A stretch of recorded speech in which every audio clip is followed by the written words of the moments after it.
নমস্কার বন্ধুরা, medicine in চ্যানেলে জানাই আপনাদেরকে স্বাগতম। বন্ধুরা, আজ মেনোসান ট্যাবলেটের কাজ এবং পার্শ্ব প্রতিক্রিয়া নিয়ে বিস্তারিত আলোচনা করব। তাই ভিডিওটি শেষ অবধি অবশ্যই দেখবেন এবং চ্যানেলে নতুন হয়ে থাকলে চ্যানেলটিকে সাবস্ক্রাইব করে নেবেন, যাতে ওষুধ সম্পর্কে সঠিক তথ্য সবার আগে আপনারা পেয়ে যান। মেনোসান ট্যাবলেট এটি তৈরি করেছে হিমালয়া ওয়েলনেস কোম্পানি। এটি যে উপাদান দিয়ে তৈরি করা হয়েছে তা হলো অশুকা, শতবরী, কুকুটান্ডাবক, বসমা, জহর, মোহরা বসমা, হর্তকি, বালা, জ্যৈষ্ঠমধু এবং মান্ডুকা পন্নী। এইরকম অনেকগুলি আয়ুর্বেদিক উপাদান দিয়ে এই ওষুধ তৈরি করা হয়েছে। এটি একটি স্টিপে 30টি ট্যাবলেট থাকে। মেনোসান ট্যাবলেট মহিলাদের মধ্যে মেনোপজের চিকিৎসা করতে দেওয়া হয়।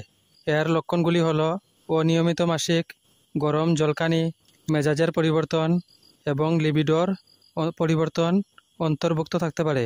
এছাড়া পিঠে, হাঁটুতে, অস্থিসন্ধিতে ব্যথা সহ বিভিন্ন জায়গায় হাড়ের ব্যথা হয়ে থাকে, তখন চিকিৎসক এই ওষুধ সেবন করার পরামর্শ দিয়ে থাকেন। এই ওষুধ সেবন করার নিয়ম হচ্ছে একটি ট্যাবলেট করে সকালে এবং রাত্রে খাওয়ার পর খেতে হবে। এছাড়া রোগীর সমস্যার উপর ভিত্তি করে ডোজের পরিবর্তন করে থাকেন চিকিৎসক।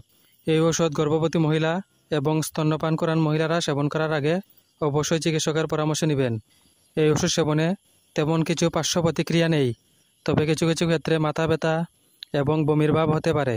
যদি এরকম সমস্যা দেখা দেয় তাহলে ওষুধ সেবন বন্ধ করে অবশ্যই চিকিৎসকের পরামর্শ নেবেন। বন্ধুরা, ভিডিও ভালো লেগে থাকলে লাইক, কমেন্ট, শেয়ার অবশ্যই করবেন। ধন্যবাদ।